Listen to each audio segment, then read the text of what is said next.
Hi అండి. నేను నువ్వుల పొడి చేస్తున్నానండి. ఈ సీజన్లో నువ్వుల పొడి చాలా ఆరోగ్యానికి చాలా మంచిదండి. కాబట్టి టేస్ట్గా కూడా ఉంటుంది. నేను చేస్తున్నాను చూడండి. ఒక కప్పుతో కప్పుడు చూపించే విధంగా నువ్వులు తీసుకోండి. నువ్వులు తీసుకున్న తర్వాత బాగా స్టవ్ వెలిగించి దోరగా వేపుకోండి. మంచి రంగు వచ్చే వరకు సిమ్లో పెట్టి దోరగా వేపుకోండి. అవి సిమ్లో వేగితే చాలా బాగుంటాయండి.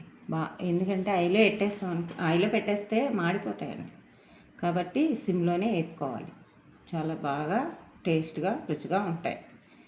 నువ్వులు ఎంత సిమ్లో వేపుకుంటే అంత బాగుంటాయి అన్నమాట.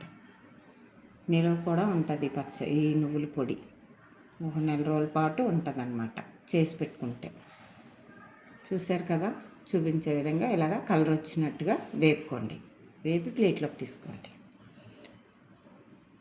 ప్లేట్లోకి తీసుకున్నారు కదా, మళ్ళీ స్టవ్ ఆన్ చేసి ప్యాన్ పొయ్యి మీద పెట్టుకున్నాక ఇంకో చూపించండి విధంగా కొద్దిగా మినపప్పు, కొద్దిగా శనగపప్పు, కొద్దిగా జీలకర్ర వేసుకోండి.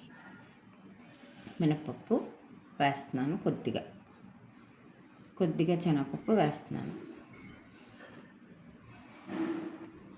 కొద్దిగా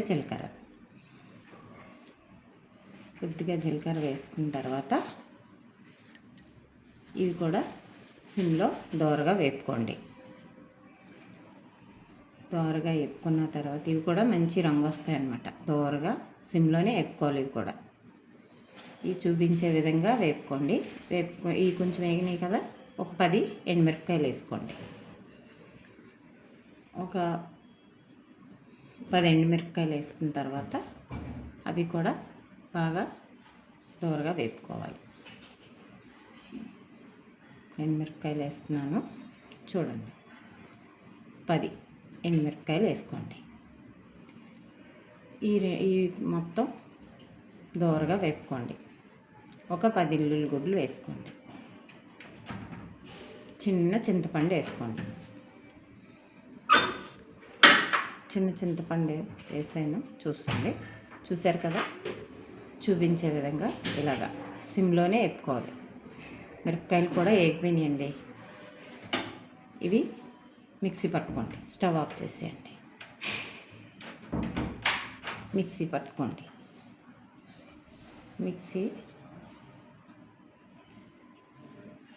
చూశారు కదా, కొద్దిగా మిక్సీ పట్టుకోండి. ఇది ఒకసారి పట్టుకున్నాక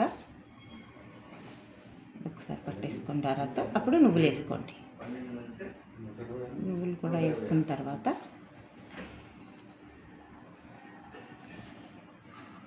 నువ్వులు వేసారు కదా, కొద్దిగా ఉప్పు కూడా వేసుకొని మిక్సీ పట్టేసుకోండి. తగినంత ఉప్పు మిక్సీ చేసుకున్నాం కదా, అప్పుడు ప్లేట్లోకి తీసుకోండి. చాలా బాగుంటుందండి నువ్వుల పొడి. ఒకసారి చేస్తే మీకే తెలుస్తుంది. ఒక నెల రోజుల పాటు నిల్వ ఉంటుంది అన్నమాట. నెయ్యి వేసుకొని